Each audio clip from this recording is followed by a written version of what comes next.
Hey guys, what we're installing here is a Airlift 1000 kit. I'm putting this on my 2014 Dodge Ram 1500.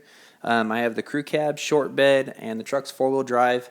What's interesting about this video is my truck has a 6-inch Fabtech lift kit on it. In that lift kit, it takes out the factory rear coil springs and replaces them with a little bit taller spring. So if you're watching this video, you're probably interested in putting this kit on your truck. If you have a lift kit, then this will be pretty interesting. I'm making this video to kind of pay it forward because I couldn't find anything on the internet about somebody installing this kit on a truck with a lift kit. So, internet, please go easy on me. I'm not a professional videographer by any means. I'm a complete amateur. So I'm going to probably stumble on my words a lot. But if you have any questions, just shoot me a comment or something, and I'll try to answer all your stuff. So here we go. All right, here's the box it comes in. The part number is 60818. Again, it's for 2014 Ram 1500. Ram 1500s have coil springs in the back, and so I'll explain a little later on the fundamentals of how this bag works. But it comes with two red airbags that fit down in between the coil. It comes with its own air lines that you can see here.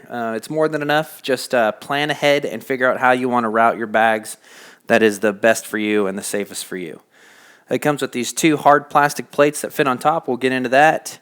And it comes with a parts kit that everything that you're going to need, and it does come with great step-by-step instructions, so I encourage you, please read those because there's a lot of ways to skin a cat. Just do what works best for you. But we'll go over this parts kit here in a little bit. So the first thing that you're going to need to do is you're going to need to take the load off of the back of your truck and off of the springs. However you decide to do that, make sure you're doing it in the most safest way possible. If you have a lift in a shop, that you can do it that way, or if you're going to be working on a flat surface like on a street, however you jack the back of the truck up, just do it safely.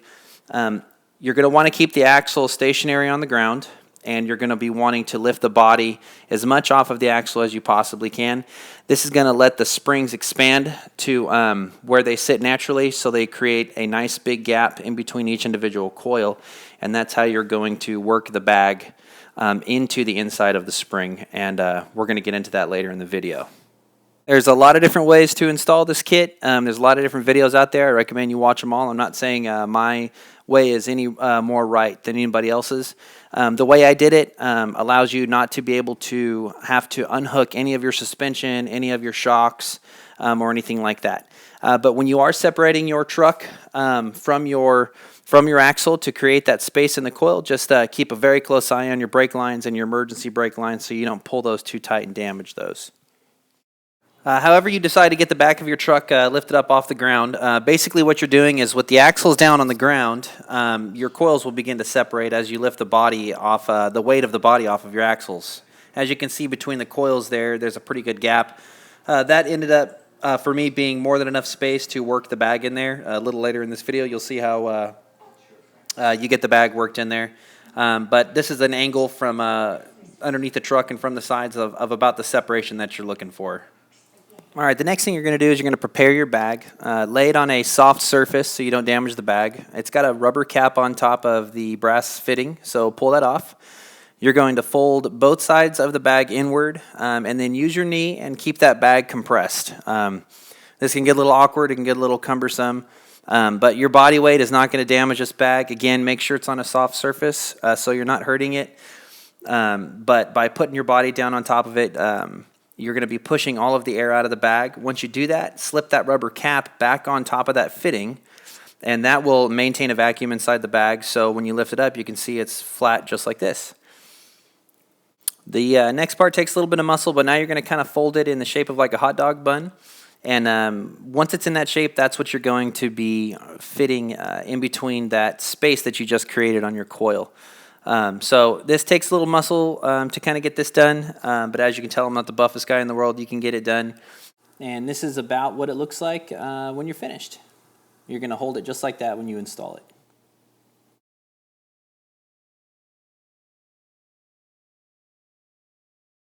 So this is what it looks like when you get the first half of it worked in. Like I said, I'm kind of working alone here, so it was hard for me to hold the camera.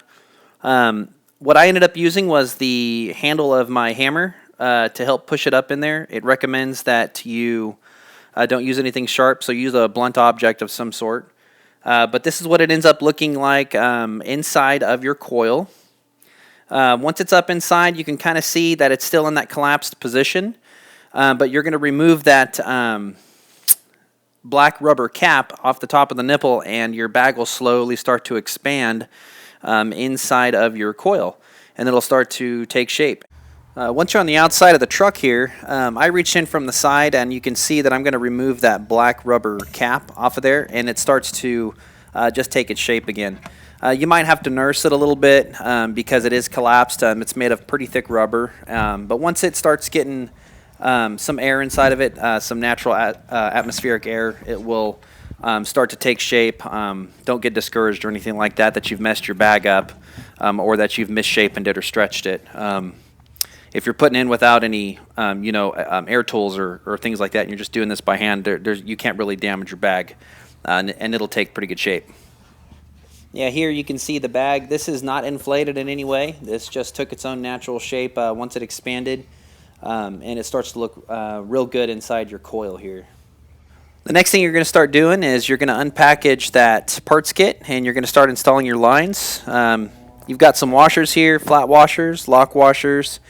You have 5 retaining clips here that are going to retain your airline on your air fittings.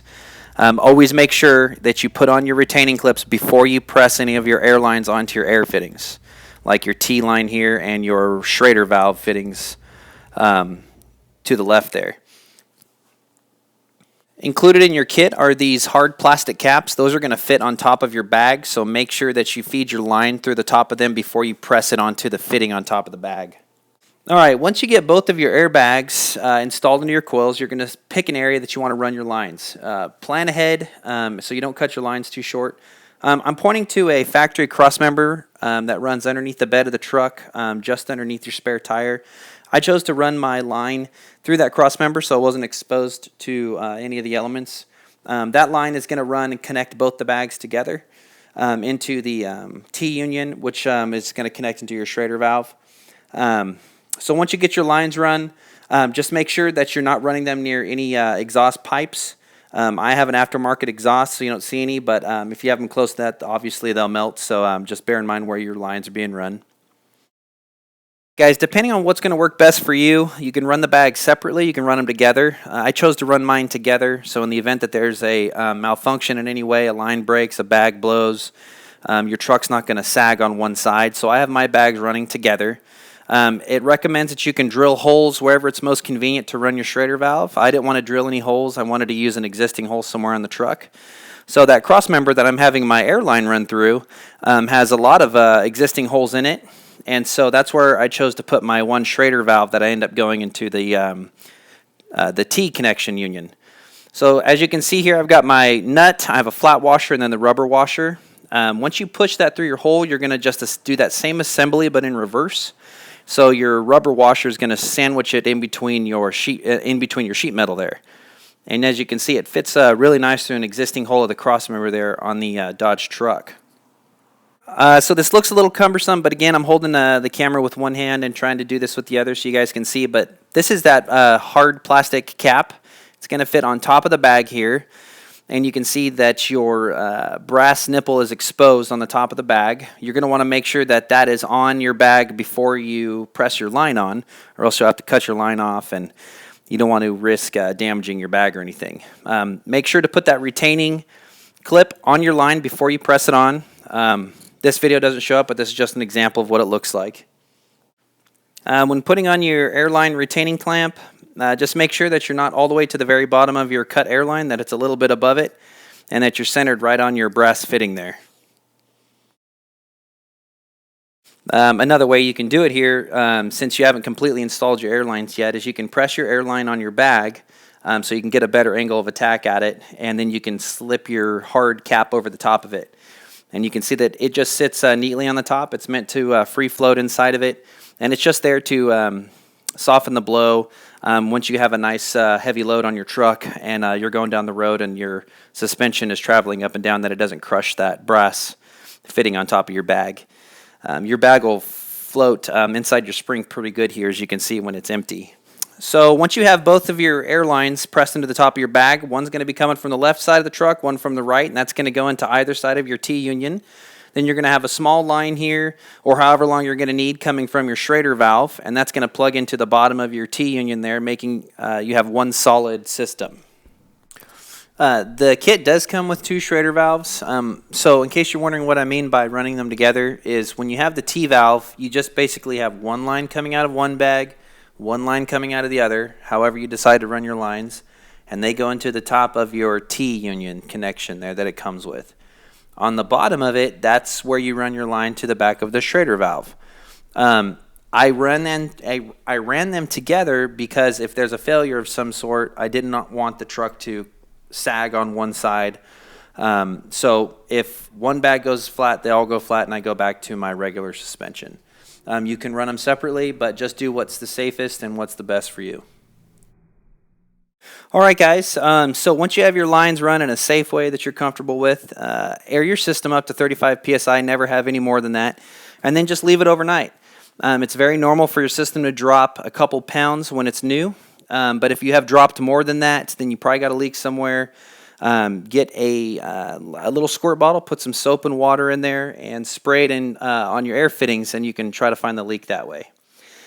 Now, the interesting thing with these bags, which is why they work on a lifted truck about this high, is because when the bag is expanded, it does not oppose the load of your truck vertically, but laterally. So when the bag's aired up, like you can see here, it fills up the space between the gap on your coils. So as the truck becomes under load, you now have an expanded airbag there that creates resistance when the spring begins to compress. And that's why the system's good up to about 1,000 pounds. And that's also what's nice on installing this on a truck that has a 6-inch lift kit that replaces your factory real coils with taller ones, that you will have a section of your new coils not influenced by the resistance of the bag, but your system will still retain a nice load when you're hauling something, which is nice. Thanks for watching my video, guys. Sorry if there was any inconsistencies or my explanations were a little bit confusing. Toss me comments to ask me questions. I'm a complete amateur videographer here. I made this video because when I was curious about installing this on a lifted truck, I couldn't find anything on the internet, on all the forums that I looked on YouTube, on anything about somebody installing this particular kit on a truck that had a 6-inch lift kit where it replaced the factory coil springs, making the replacement springs a little bit taller because the truck's lifted. So keeping that in mind, I was trying to narrate the video in time is what I filmed with, so I just want to explain that, kind of understanding the concept of these bags, that how they retain pressure in between the coil springs. You will have a degree of springs on here that, again, they're not influenced by the bag. I have about a 7,000-pound RV trailer I tow with pretty good balanced tongue weight, and it just did great. The truck towed very nice. I could definitely tell that the truck was not squatting as much as it was before. So having this kit definitely helped, and it worked really great. If you have a taller lift kit with taller springs, I don't know how that would work. Other than just the basic fundamental that you're not going to have as much bag in there to be influenced by your aired up. You're not going to have much bag in there to be affecting your spring as much if you have a taller spring. So shoot me a comment, and I'll try to answer any questions you guys have. So far, I've really liked the system. It's really helped out. When I'm not using it, I keep it down about 5 pounds, so the bag just kind of retains inside. But I hope it helped.